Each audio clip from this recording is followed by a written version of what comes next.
반갑습니다. 한 주간 주님의 은혜 안에서 평안하셨습니까? 코로나 3차 대유행이 점차 잦아들고 있는 것 같아 감사합니다. 하루속히 일상을 회복하기를 희망합니다.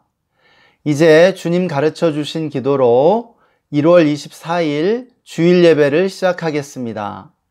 하늘에 계신 우리 아버지여, 이름이 거룩히 여김을 받으시오며 나라가 임하시오며 뜻이 하늘에서 이루어진 것 같이 땅에서도 이루어지이다. 오늘 우리에게 일용할 양식을 주시옵고 우리가 우리에게 죄 지은 자를 사하여 준 것 같이 우리 죄를 사하여 주시옵고 우리를 시험에 들게 하지 마시옵고 다만 악에서 구하시옵소서. 나라와 권세와 영광이 아버지께 영원히 있사옵나이다. 아멘. 우리는 맑고 밝은 날에도, 비가 오는 날에도, 폭풍이 몰려오는 날에도 하나님을 예배해야 합니다. 하나님이 우리의 생명이시며 절대 기준이 되시기에 하나님 없이는 우리가 한순간도 살 수 없기 때문입니다. 우리의 삶에는 기준이 필요합니다. 기준이 없다면 우리가 아무것도 측정할 수도 판단할 수도 생각할 수도 없기 때문이죠. 하나님이 우리의 기준이 되십니다. 예수님은 내가 곧 길이요 진리요 생명이라고 선언하셨습니다. 우리는 때로 하나님 없이 예배 없이 살기를 바라는 순간도 있습니다. 하나님 없이 살면 내 마음대로 내가 하고 싶은 대로 살 수 있으리라고 기대하기 때문이죠. 그러나 하나님 없는 삶에는 땅이 꺼지고 하늘이 무너진 것 같은 삶이 기다리고 있을 뿐입니다. 공허하고 혼돈한 삶입니다. 그러므로 우리는 하나님을 예배해야 합니다. 맑고 밝은 날뿐 아니라 비가 오는 날에도 폭풍이 몰아치는 날에도 하나님을 예배할 수 있어야 할 줄 믿습니다. 아니, 비가 올수록 폭풍이 몰아칠수록 더욱 하나님을 예배해야 할 것입니다. 그렇게 할 때 비로소 우리는 폭풍우를 뚫고 갈 수 있는 인생의 힘을 발견하게 되는 것이죠. 우리가 하나님을 예배한다는 것은 우리의 삶에 하나님을 초청하고 하나님의 기준에 우리 자신을 맞추는 것을 의미합니다. 우리가 그렇게 예배함으로 우리가 딛고 선 땅이 만세반석이 되고 우리의 삶의 모든 것이 제자리를 찾고 질서를 회복하게 되는 줄 믿습니다. 무엇보다 우리가 살아야 할 이유가 분명해질 것입니다. 그러므로 시편의 시인은 내가 주님의 의로운 규례를 인하여 하루에 7번씩 찬양하나이다 라고 고백하고 있습니다. 하루에 7번씩 찬양한다는 것은 하루 종일 주님을 찬양한다는 것을 의미합니다. 우리도 그렇게 주님을 예배하게 되기를 소망합니다. 이 시간 함께 마음 모아 기도하고 주님을 찬양합시다. 이 시간 함께 기도할 때는 우리가 하나님께 감사해야 할 이유들을 기억하며 함께 감사의 기도를 올려드립시다. 그리고 한 주간 우리의 죄를 회개하고 성령 충만을 구하며 마귀를 대적합시다. 또 마음을 다해 주님을 예배할 수 있게 해달라고 간구했으면 좋겠습니다. 함께 기도하겠습니다. 우리에게 늘 놀라운 은혜와 사랑으로 돌보시고 함께 해주심을 감사합니다. 하나님, 이 시간 우리의 모든 죄와 허물을 용서해 주십시오. 이 시간 주님의 보혈을 의지하여 나아갑니다. 십자가의 은혜로 나아가오니 우리의 모든 죄를 씻으시고 우리를 정결케 하여 주시옵소서. 성령님을 초청합니다. 충만하게 임하여 주시옵소서. 이 시간 나사렛 예수의 이름으로 우리 예배를 방해하고 대적하는 정사와 권세와 이 어둠의 세상 주관자들과 하늘에 있는 악의 영들 꾸짖고 결박하고자 하노니 떠나갈지어다. 오 주님, 예수님의 승리를 선포합니다. 주님, 우리 예배를 받아주십시오. 우리 예배 가운데 홀로 영광 받아주십시오. 주님, 마음을 다해 전심으로 좀 예배할 수 있도록 축복하여 주시옵소서. 하나님, 우리를 거룩한 예배 가운데로 불러주심을 감사합니다. 이 시간 우리의 모든 죄와 허물을 주님의 보혈로 덮으시고 우리를 정결함으로 인도하여 주시옵소서. 예배하는 모든 이들을 거룩함으로 새롭게 하여 주시옵소서. 성령님을 초청합니다. 성령님 충만하게 임재하여 주시고 우리를 하나님의 거룩한 지성소 가운데로 인도하여 주시옵소서. 하나님의 임재 가운데 들어가기를 원합니다. 하나님의 임재를 경험하고 주님의 음성을 듣게 되기를 원합니다. 이 시간 나사렛 예수의 이름으로 우리 예배를 방해하는 모든 악한 영들을 꾸짖고 결박하노라. 떠나갈지어다.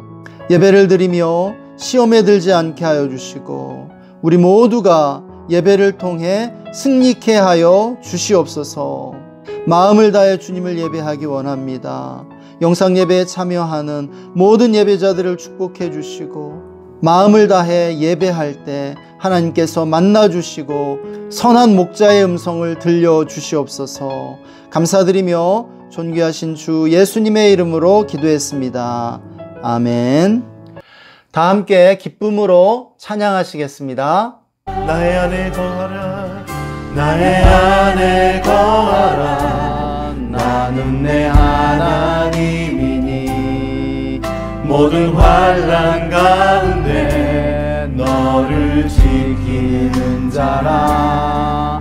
두려워하지 말라. 내가 널 도와주리니 놀라지 말라. 내 손 잡아주리라. 내가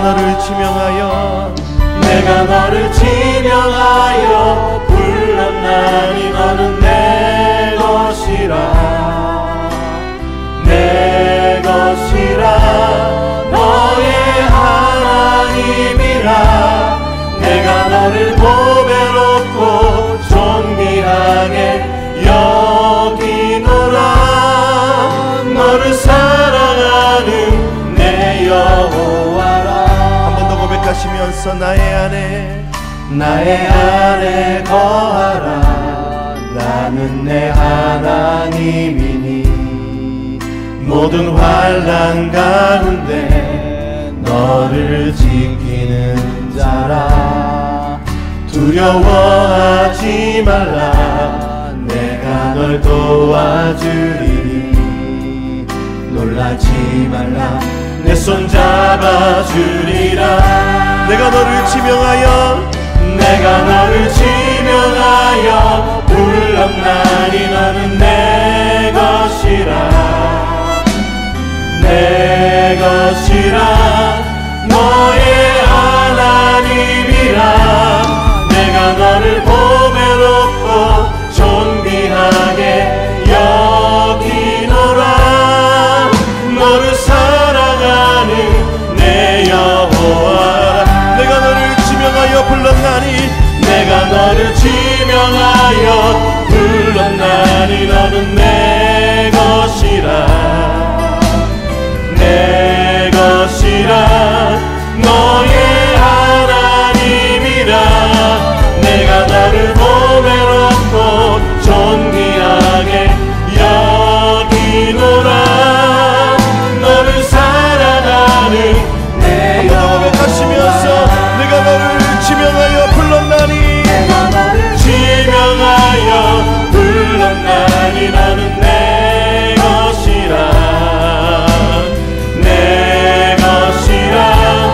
너의 하나님이라.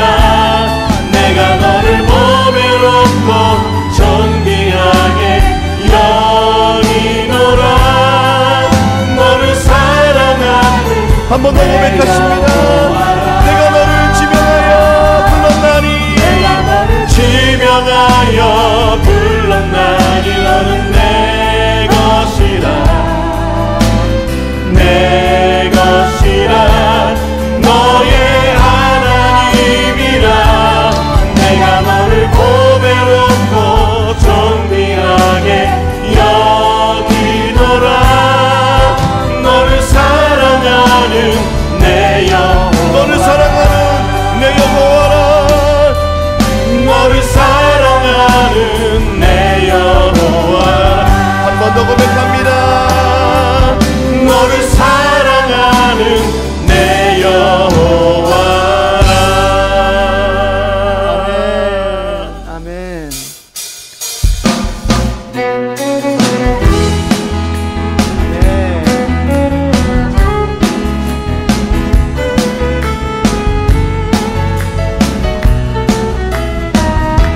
손뼉 치시면서 너 근심 걱정하도 어려운 일 당해도 걱정 말아라 주 너를 지키리 위험한 일 당해도 슬픈 일이 와도 걱정 말아라 주 너를 지키리 늘 지켜주시리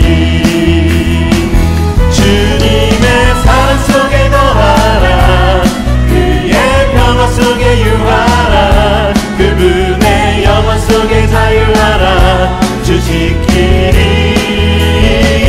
주님의 사랑 속에 거하라 그의 평화 속에 유하라 그분의 영원 속에 자유하라 주 지키리 너 근심 걱정와도 너 근심 걱정와도 어려운 일 당해도 걱정 말아라 주 너를 지키리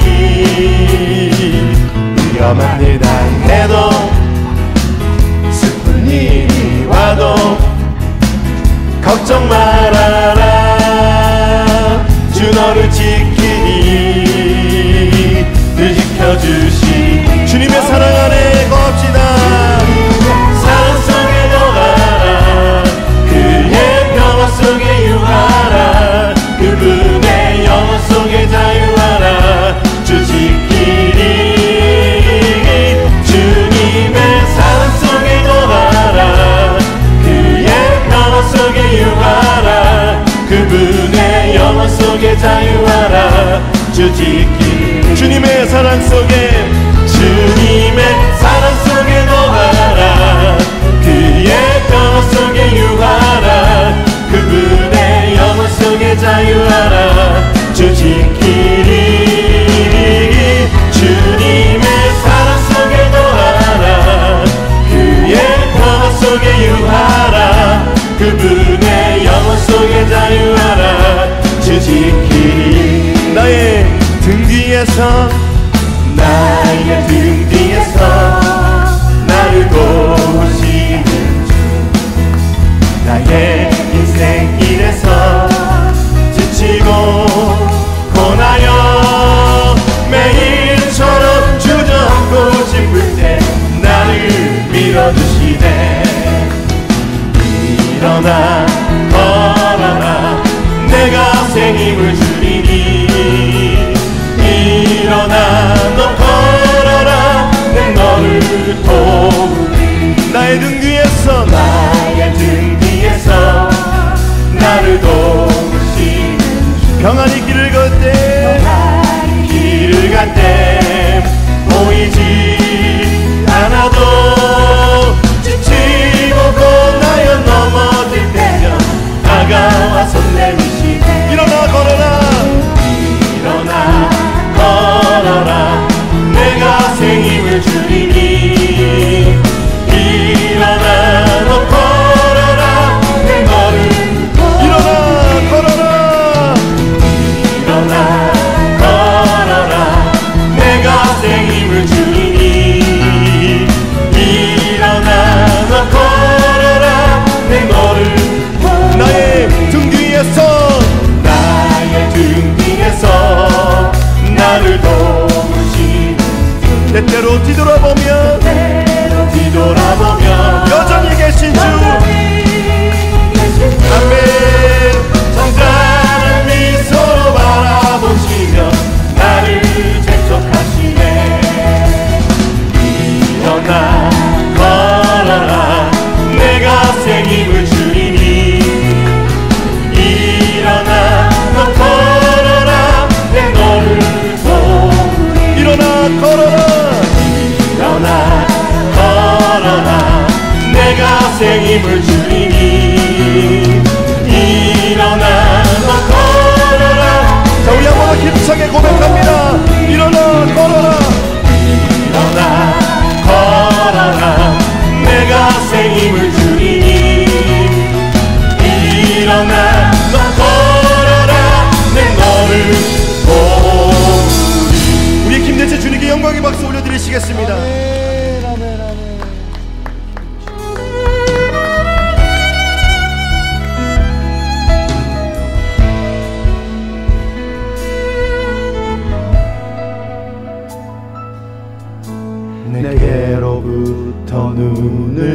들어 주를 보기 시작할 때 주의 일을 보겠네.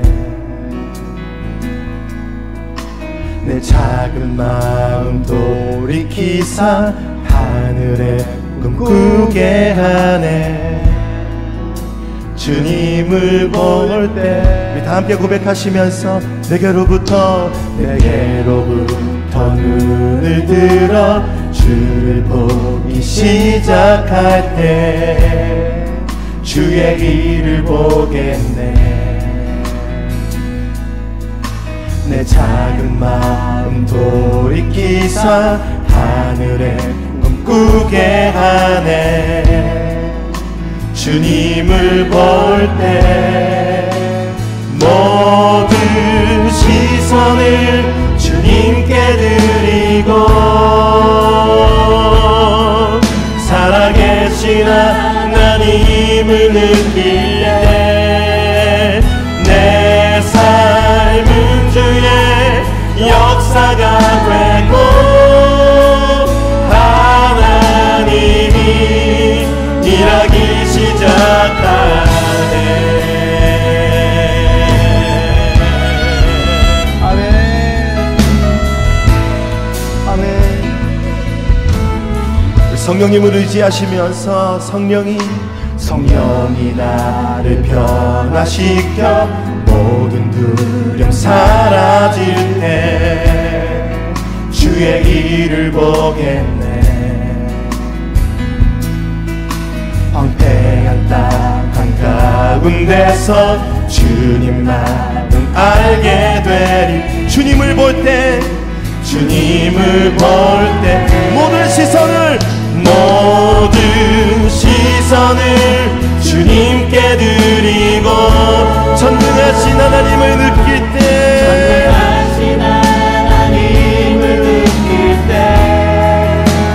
세상은 주의 나라가 되고 하나님이 일하기 시작. 모든 시선을 주님께 드리고 살아계신 하나님을 느낄 때 살아계신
하나님, 눈을 들어 영광의 왕을 바라봅니다. 소리 높여 주님을 찬양합니다. 우리의 시선을 주님께 고정시키고 우리의 초점을 주님께 맞춥니다.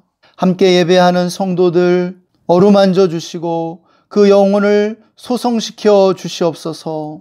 한 주를 살아갈 힘과 능력을 얻는 예배의 시간이 되게 하여 주시옵소서. 특별히 어려움을 겪고 있는 많은 성도들 기억해 주시고 그 모든 어려움들을 잘 이겨내며 해결해 나갈 수 있도록 주님 인도하여 주시옵소서.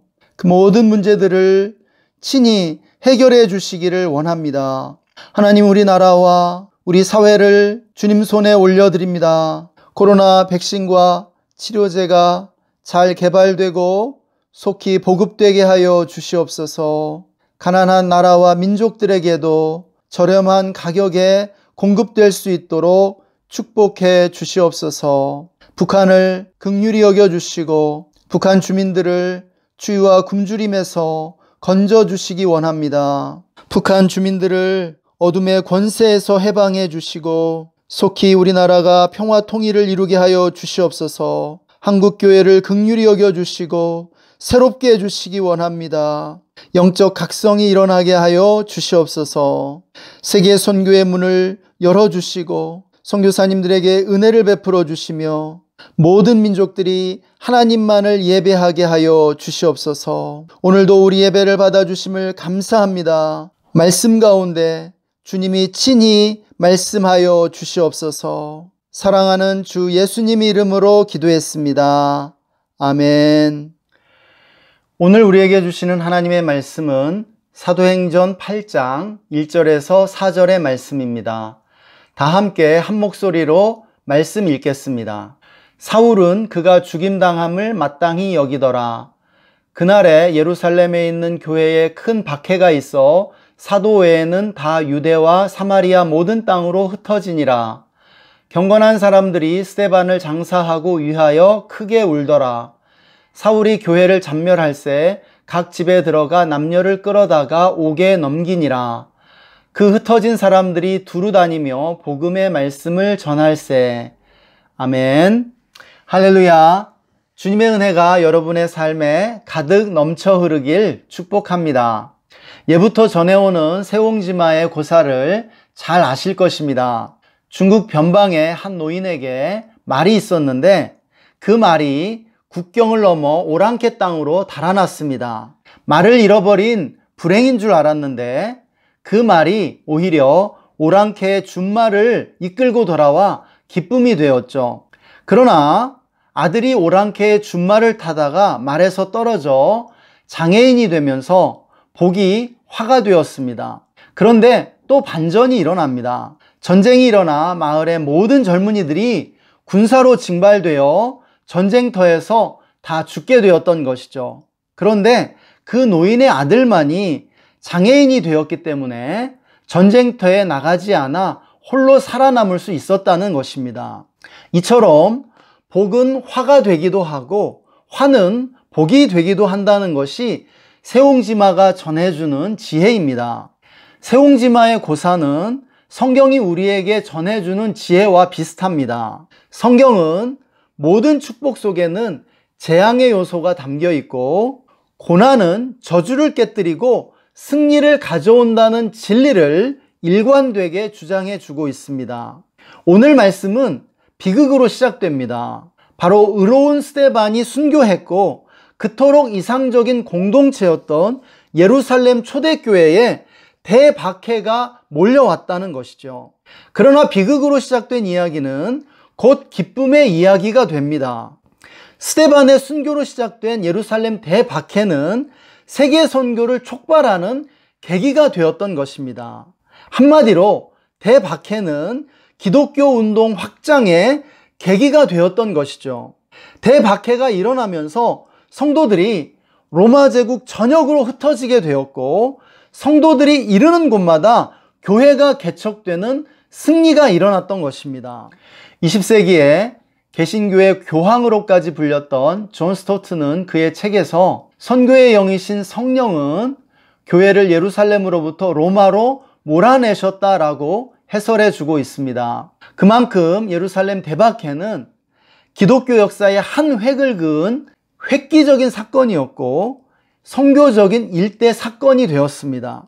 그래서 오늘은 박해와 흩어짐에 드러난 하나님의 뜻을 살펴보고 우리 삶에 적용해 보고자 합니다. 첫째, 흩어지는 것은 하나님의 뜻이었다는 사실입니다. 물론 스데반의 순교와 박해는 사탄이 유대인의 배후에서 하나님의 교회를 타도하기 위해 일으킨 마귀적인 공격이었습니다. 우리가 이 사실을 먼저 분명하게 이해하지 않으면 안 됩니다. 하나님은 당신의 자녀들을 공격하거나 고통을 주시지 않는다는 진리입니다. 하나님은 사랑 그 자체이시고 우리에게 유익한 것만을 주시는 줄 믿으시기 바랍니다. 야고보서 1장 17절은 온갖 좋은 은사와 온전한 선물이 다 위로부터 빛들의 아버지께로부터 내려오나니 그는 변함도 없으시고 회전하는 그림자도 없으시니라 말씀해 주고 있습니다. 하나님은 온갖 좋은 은사와 온전한 선물만을 주시는 변함없고 회전하는 그림자도 없으신 좋으신 아버지이십니다. 그 좋으신 하나님 아버지는 교회를 향한 사탄의 공격을 깨뜨리시고 교회를 새로운 차원으로 성장시키시기를 원하셨습니다. 그 하나님의 방법이 바로 흩어짐이었죠. 하나님은 화를 변하여 복이 되게 하시는 전화위복의 하나님이신 것이죠. 우리가 사도행전을 보면 알 수 있듯이 예루살렘 초대교회는 이상적인 교회였습니다. 지금까지도 예루살렘 교회를 우리가 돌아가야 할 이상으로 생각할 정도로 성령 충만하고 사랑이 충만한 공동체였죠. 당연히 그곳에 모인 성도들은 흩어지지 않고 함께 모여 있기를 원했습니다. 당시 예루살렘 교회를 구성했던 구성원들 가운데 절반 이상이 헬라파 유대인들이었습니다. 앞서 보았던 7집사도 헬라파 유대인들이었죠. 헬라파 유대인들은 지중해 전역에 흩어져 살던 유대인들이었습니다. 한마디로 해외파였다는 것이죠. 그런데 그들이 절기를 맞아 예루살렘으로 순례를 왔던 것입니다. 그런데 오순절에 성령이 강림하실 때 그들이 성령을 받고 은혜를 받아 믿음을 갖게 되었던 것입니다. 당연히 그들의 가족과 일터는 외국에 있었습니다. 그럼에도 그들은 예루살렘을 떠나지 않고 머물길 원했죠. 그만큼 예루살렘 교회는 천국 같은 곳이었는지 모릅니다. 그러나 하나님의 뜻은 머무는 것이 아니라 흩어지는 데 있었습니다. 흩어진 이들이 어디로 갔을까요? 빌립 집사와 같은 일부 사람들은 이곳저곳으로 전도 여행을 다녔던 것 같습니다. 그러나 대다수 헬라파 유대인들은 자기의 가족과 일터가 있는 고향으로 돌아갔을 것이고 히브리파 유대인들은 예루살렘 밖 유대 각지로 흩어졌을 것입니다. 주님이 공생의 기간 십자가를 목전에 두고 변화산에 올라가신 적이 있습니다. 주님은 그 변화산에서 영광스럽게 변형되어 모세와 엘리야를 만나시죠. 그 모습을 보았던 베드로는 이렇게 말한 적이 있습니다. 이곳에 있는 것이 좋사오니 이곳에 초막 셋을 짓고 살았으면 좋겠습니다. 그곳이 천국 같았다는 말입니다. 그러나 주님의 뜻은 변화산에 머무는 것이 아니라 산 아래 치열한 삶의 현장으로 내려가는 것이었죠. 이처럼 주님은 우리 그리스도인들이 온 세상 구석구석 삶의 현장 속으로 들어가길 원하고 계십니다. 둘째, 하나님은 흩어짐을 통해 교회의 다양성과 새로운 생명력을 부여해 주셨습니다. 우리가 역사를 보면 하나님께서 복음을 살아남게 하시는데 지극한 관심을 기울이시는 것을 보게 됩니다. 사탄은 당시에 교회를 멸하고 복음을 소멸시키고자 예루살렘 교회를 공격했습니다. 그 상황에서 복음을 살아남게 하는 주님의 전략은 교회를 흩으시는 것이었죠. 시대를 뛰어넘어 AD 66년이 되면 유대인들이 로마의 항거에 반란을 일으키게 됩니다. 이것을 1차 유대 전쟁이라고 합니다. 이 전쟁은 AD 70년경 티투스 장군이 이끄는 로마군에 의해 예루살렘이 함락되고 예루살렘 성전이 파괴되면서 끝나게 됩니다. 역사가 요세푸스는 이 과정에서 무려 110만 명이나 되는 유대인들이 사망했다고 기록하고 있습니다. 물론 그 수가 과장되었다고 보이지만 그렇더라도 엄청난 희생을 치른 것은 사실입니다.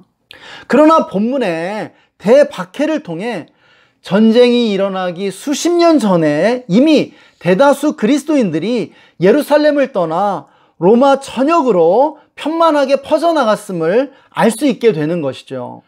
뭉치면 살고 흩어지면 죽는다는 말이 있습니다.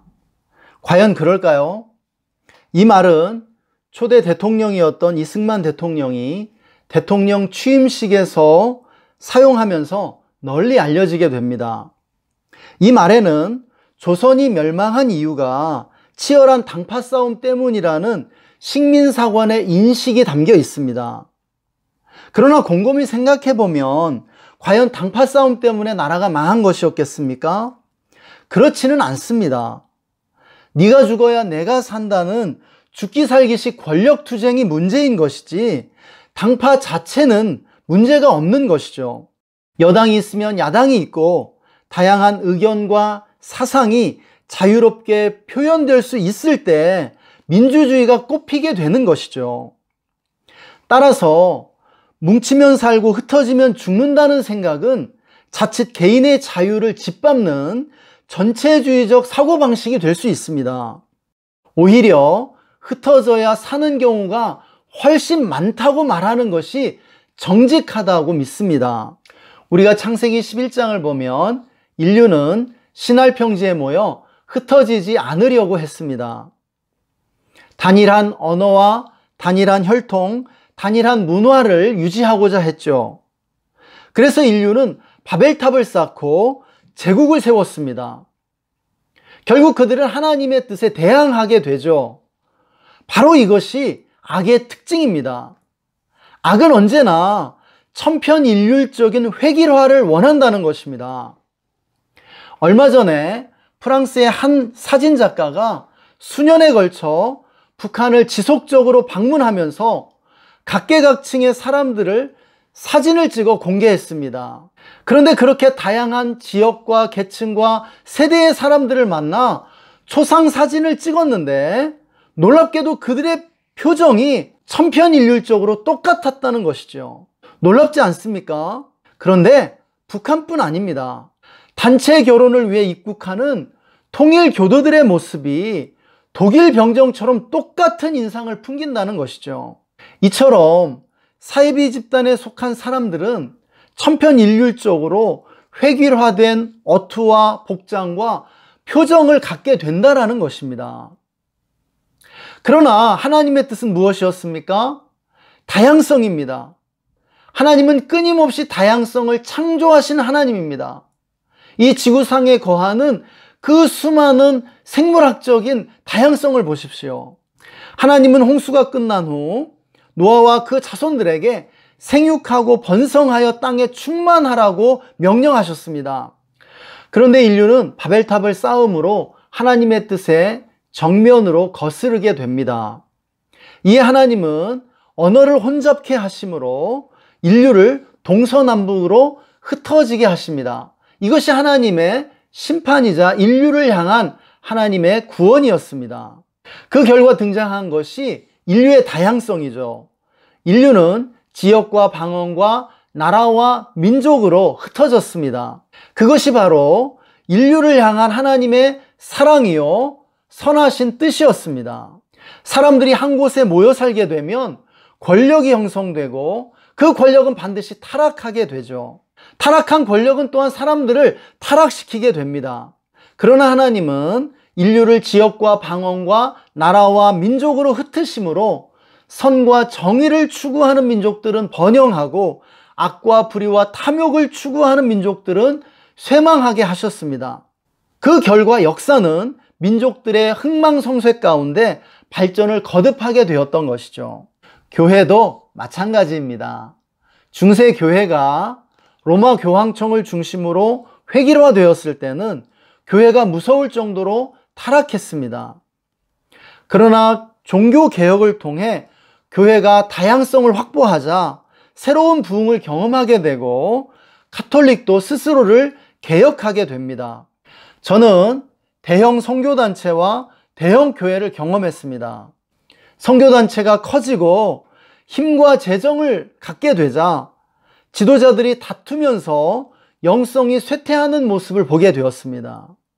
또한 대형 교회를 통해 교회 안에 권력과 돈이 모이면 목회자들도 순수함을 유지하기 어렵다는 사실을 알게 되었습니다.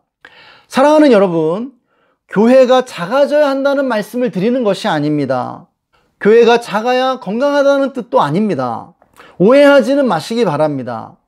중요한 것은 다양성입니다. 흩어짐을 통해 다양해질 때 더욱 생명력이 강해진다는 것이 핵심입니다. 예루살렘 교회도 마찬가지였습니다. 만약 예루살렘 교회 하나만 있었다면 사탄의 공격에 의해 기독교는 쉽게 상처받고 소멸의 길을 걸었을지 모릅니다. 그러나 하나님께서 그 교회를 흩어지게 하심으로 교회가 다양해지자 교회는 더욱 왕성하게 성장하기 시작한 것을 보게 되는 것이죠. 셋째, 하나님께서는 박해와 흩어짐을 통해 교회에 새로운 도전과 변화의 기회를 주셨습니다. 예루살렘 교회는 박해를 통해 흩어졌고 그 결과 새로운 교회 개척을 시도하게 되었습니다. 예루살렘 교회의 흩어짐은 기독교 신앙운동의 확산을 가져온 것이죠. 사도행전의 주제 구절은 사도행전 1장 8절의 말씀입니다. 오직 성령이 너희에게 임하시면 너희가 권능을 받고 예루살렘과 온 유대와 사마리아와 땅끝까지 이르러 내 증인이 되리라 하시니라. 사도행전은 바로 이 말씀의 순서에 따라 구성되어 있습니다. 사도행전 1장에서 7장까지는 예루살렘이 무대입니다. 그리고 본문의 8장에서 12장까지는 온 유대와 사마리아로 무대가 확장됩니다. 그리고 13장부터 28장까지는 땅끝까지 복음이 확산되는 과정을 담고 있습니다. 드디어 8장에서 복음은 예루살렘이라는 한계선을 넘어 땅끝을 향해 달려가게 되는 것이죠. 인간은 어떤 존재입니까? 인간은 원래부터 변화를 싫어하고 현상 유지를 원하는 보수적인 성향을 갖고 있습니다. 변화에 저항하고 변하지 않으려고 하는 것입니다. 그래서 현재에 안주하고 새로운 시도를 해볼 생각을 갖지 않는 것이죠. 그러나 어려움이 오면 현재에 안주할 수 없고 변화를 받아들이지 않을 수 없게 됩니다. 사랑하는 여러분, 인간은 변해야만 살 수 있음을 믿으시기 바랍니다. 하나님의 뜻은 우리의 변화입니다. 잠시 저의 경험을 나누고 싶습니다. 저는 일반 대학을 졸업하고 20대 후반에 선교단체 사역에 헌신했습니다. 그리고 6년 사역을 마치고 첫 번째 안식년을 맞이하면서 주님은 저를 신학대학원에서 신학 공부를 하도록 인도하셨습니다. 그리고 그 후에 목사 안수를 받게 되었죠. 그리고 제가 선교단체에서 15년 사역을 채웠을 때 주님은 저를 선교단체를 떠나 지역교회를 섬기도록 인도하셨습니다. 그래서 1년 동안 준비하면서 16년 사역을 마치고 40대 초중반의 나이에 선교단체를 떠나 수원 중앙침례교회에서 지역교회 사역을 했습니다. 선교단체 사역자가 지역교회 사역자가 된 것이죠. 마침내 중앙교회 6년 사역을 마치면서 주님은 저를 지역교회 개척으로 인도해 주셨습니다. 제가 20대 후반에 선교단체 사역을 처음 시작했을 때는 평생 평신도 사역자로서 사역하길 원했었습니다. 또 선교단체에 있는 16년 동안 저는 평생 선교단체 사역만을 하기를 원했습니다. 그러나 저를 향한 주님의 뜻은 현재에 안주하지 않고 끊임없이 변화해 가는 것이었음을 보게 됩니다. 사랑하는 여러분, 제가 20대 때 가지고 있던 생각을 변하지 않고 그대로 가지고 나이 50이 되었다고 생각해 보십시오. 그것이 옳고 좋은 일이라고 생각하십니까? 결코 그렇지 않습니다. 그것은 불행이고 끔찍한 비극인 것이죠. 성장하지 않는 것과 마찬가지입니다. 인간은 끊임없이 변신하고 변화해 가지 않으면 안 됩니다. 그것이 바로 성장이기 때문입니다. 그런데 중요한 것은 제가 이렇게 인생의 변화를 모색하고 모험을 감행했던 고비고비마다 어려움과 위기가 있었다는 사실입니다. 제가 이미 서두에 세옹지마를 말씀드렸습니다. 축복이라고 생각했던 것이 재앙이 되고 저주로 여겨졌던 것이 나를 살리는 축복이 된다라는 것이죠. 비록 사탄의 공격이었지만 하나님은 우리에게 어려움과 시련을 허락하심으로 우리에게 새로운 기회들을 부여해 주시고 도약의 발판을 마련해 주시는 것입니다. 그러므로 어려움과 문제들을 만날 때 불평만 하시지 마시기를 바랍니다. 하나님께서 문제 속에 감춰 놓으신 엄청난 축복과 기회들을 볼 수 있어야 합니다. 우리가 하나님을 믿는다면 우리가 만나는 어려움들이 결국은 우리에게 축복이 될 줄을 믿으시기 바랍니다. 지금 코로나도 마찬가지입니다. 많은 교회들이 코로나로 인해 어려워지면서 마치 정부가 종교 탄압을 하는 것처럼 주장하기도 합니다. 그러나 그렇지 않습니다. 주님은 지금 한국 교회에 변화를 촉구하시고 교회를 정화시킬 기회를 주고 계신 것이죠. 그런데 교회가 그것을 깨닫지를 못하는 것이에요. 그러나 하나님의 뜻은 분명합니다. 지금의 판을 뒤흔드시는 것은 우리에게 변화하라고 요구하시는 것인 줄 믿습니다. 이제 말씀을 정리하고자 합니다.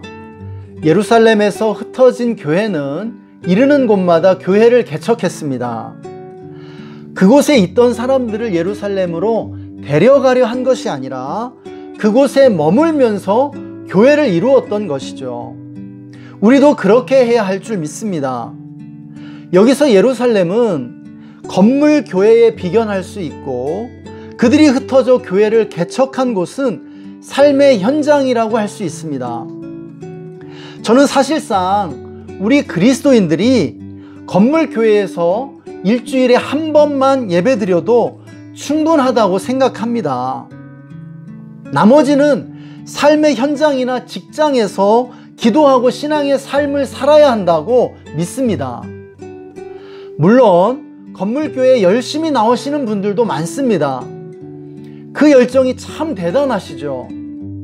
그러나 그분들이 삶의 현장에서는 무기력한 경우들이 너무 많습니다. 삶의 현장에서 본이 되고 능력 있는 삶을 살아가는데 더 집중해야 한다고 믿습니다. 과거 7, 80년대 한국교회는 이른바 고지론을 부르짖었습니다. 서울대 연고대 가서 하나님께 영광 돌리라는 것이죠. 한국 사회에 고지를 점령해서 민족 복음화를 이루자는 것이었죠. 사법고시, 외무고시, 행정고시 패스하고 조선일보, 동아일보, MBC, KBS 기자 되라는 것입니다. 높은 자리에 올라 요셉이나 다니엘과 같이 나라를 바꾸라는 것이죠. 그 결과 실제로 국회의원의 절반 이상, 군대 장성의 절반 이상이 기독교인이 되었습니다. 정말로 우리나라의 고위층을 그리스도인들이 점령했습니다. 그러나 그래서 나라가 변화되었나요? 부정부패가 줄고 기독교인들이 선한 영향력으로 하나님께 영광 돌렸을까요? 아니요. 안타깝게도 똑같이 부정부패하고 안 믿는 사람들과 똑같이 했다라는 것입니다. 왜 그럴까요? 교회는 고지를 점령하라고만 했지 그 다음에 고지에서 어떻게 살아야 하는지에 대해서는 가르치지 않았다라는 것입니다. 여전히 건물 교회에 모이라고만 했다는 것이죠.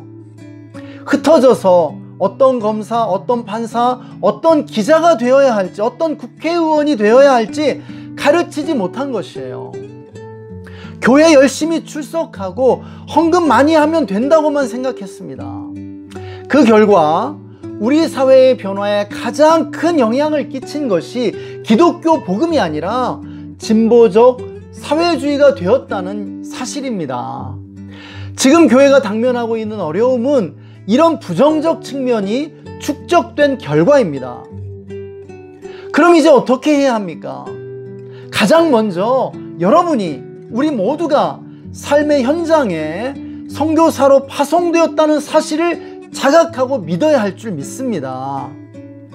우리 모두가 흩어지는 교회라는 사실을 믿어야 한다는 말입니다.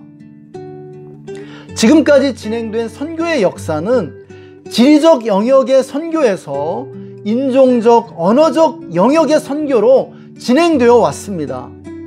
그리고 최근에 이제 언어적 영역의 선교가 문화적 영역의 선교로 진입하고 있습니다. 이게 무슨 말이냐면 선교의 중심축이 해외 선교로부터 국내 선교로 옮겨오고 있다는 말입니다. 이제 해외로 선교사를 보내는 것 이상으로 우리나라의 각 영역을 선교하는 것이 중요해졌습니다. 이 말은 목회자나 선교사보다 일반 직업을 가진 평신도들의 사명과 역할이 더욱 중요해졌다는 의미입니다. 이제는 우리가 사는 지역과 마을에 건물교회를 세우는 것이 선교적으로 거의 의미가 없게 되었습니다. 여러분이 살고 있고 들어가 있는 영역 속에 교회를 개척하는 것이 선교적으로 훨씬 중요하다는 뜻입니다. 그것이 바로 유기적 교회입니다. 이제 마지막으로 여러분이 그곳에서 하나님이 원하시는 제자의 모습으로 살아야 합니다. 고지로는 틀렸습니다. 이제 모든 영역에 있는 모든 성도들이 각자의 영역 속에서 그 문화가 요구하는 최고의 모델이 되어 선한 영향력을 끼쳐야 합니다. 세상의 빛과 소금이 되어야 한다는 것입니다. 누룩이 되어 세상 속으로 들어가 세상을 변화시킬 수 있어야 한다는 것이죠. 여러분이 어떤 직장인, 어떤 교사, 어떤 판사, 어떤 정치가가 되어야 할까요?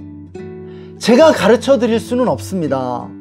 여러분이 처한 직장과 상황은 누구보다도 여러분이 더 잘 알기 때문입니다. 이제 여러분이 성경을 묵상하면서 그곳에서 배우고 성장하지 않으면 안 됩니다. 결국 그곳에 파송된 사람은 제가 아니라 여러분이기 때문입니다. 이제 기독교적 진리를 관념적이고 추상적으로만 알아서는 안 됩니다. 기독교 진리는 이제 우리의 삶을 통해 가장 구체적이고 실제적으로 구현되지 않으면 안 된다는 말씀입니다. 우리의 삶을 통해 영광 받으실 예수 그리스도를 찬양합니다. 이 시간 함께 말씀을 적용하며 기도하시겠습니다. 이 시간 함께 말씀을 적용하면서 함께 기도하기를 원합니다. 우리가 흩어지는 교회가 되어 이 세상 속으로 들어가 빛과 소금이 되며 세상의 누룩이 되어 세상을 변화시키는 선한 영향력이 있게 해달라고 우리 함께 기도하겠습니다. 기도하시겠습니다. 하나님 아버지 감사합니다. 주님, 우리 모두가 흩어지는 교회가 되어 이 세상 속으로 들어가 빛과 소금의 사명을 감당하며 아버지 세상의 누룩으로서 세상을 변화시켜 나가기를 원합니다. 아버지 어려움과 고난들을 통해 우리가 새롭게 변화되고 성장해 나가게 하여 주시옵소서. 하나님, 또한 흩어지는 것이 하나님의 뜻인 줄 믿습니다. 우리가 흩어지는 교회로서 이 세상 구석구석 치열한 삶의 현장 속으로 들어가게 해주십시오. 예루살렘으로 모이려고만 하고 아버지 정말 주님 정말 은혜 받으면 신학을 해야 할 것처럼 부담감을 갖는 것이 아니라 아버지 이 세상에 사명을 가진 사명자로서 아버지 이 세상을 변화시켜 나가며 이 세상 속에 유기적 교회를 개척하는 우리 모두가 되게 하여 주시기를 원합니다. 하나님 감사합니다. 오늘도 우리에게 말씀해 주셔서 감사합니다. 하나님, 우리가 흩어지는 교회로서 이 세상 구석구석 치열한 삶의 현장으로 들어가 빛과 소금의 사명을 감당하며 세상의 누룩이 되어 세상을 변화시킬 수 있도록 우리를 축복하여 주시옵소서. 하나님 또한 어려움과 문제들을 통해 하나님께서 우리를 향해 원하시는 것은 우리의 변화임을 깨닫게 해주셔서 감사합니다. 끊임없이 변화하고 생각을 바꾸어가며 하나님의 뜻에 순종하여 성장해 갈 수 있도록 은혜를 베풀어 주시옵소서. 어려움과 환난을 만난 이들이 절망하고 좌절하는 것이 아니라 새로운 변화와 도전의 기회로 삼을 수 있도록 인도해 주시옵소서. 우리가 살고 있는 영역으로 파송받은 선교사들임을 자각하게 하여 주옵소서. 우리 모두가 흩어지는 교회임을 깨닫게 하여 주시옵소서. 그래서 우리를 통해 한국교회를 새롭게 하여 주시고 한국교회에 새로운 생명력을 부여해 주시기를 간구합니다. 오늘도 우리 예배를 받아주심을 감사드리며 존귀하신 주 예수님의 이름으로 기도했습니다. 아멘. 지금은 예루살렘 교회를 흩어지게 하심으로 교회를 새로운 차원으로 성장케 하신 우리 구주 예수 그리스도의 놀라우신 은혜와 오늘도 우리가 흩어지는 교회가 되어 이 세상 구석구석 치열한 삶의 현장으로 들어가 빛과 소금의 사명을 감당하라고 말씀해 주시는 하나님 아버지의 극진하신 사랑하심과 우리를 흩어지는 교회로 살게 하시는 성령님의 내주 충만 교통하심이 삶의 순간순간에 만나는 크고 작은 어려움들을 재앙이 아니라 하나님의 축복으로 여기기로 다짐하며 흩어지는 교회로서 이 세상 구석구석으로 들어가 빛과 소금의 삶을 살기로 다짐하는 모든 성도들 머리머리 위에 그들의 가정과 직장과 삶의 현장 가운데 지금으로부터 영원토록 함께 계시기를 간절히 축원하옵나이다. 아멘. 오늘도 우리가 주의 교회 주일 예배에 함께 해주셔서 감사합니다. 한 주간 삶의 크고 작은 어려움들 속에 숨겨져 있는 하나님의 놀라운 축복들을 발견하며 흩어지는 교회로서 삶의 현장 속에서 빛과 소금의 사명을 감당하시는 여러분 되시기를 축복합니다. 성령님이 여러분과 늘 동행하시고 함께 하실 줄 믿습니다. 그럼 다음 주에 다시 뵙도록 하겠습니다. 사랑하고 축복합니다. 늘 평안하세요. 샬롬 샬롬.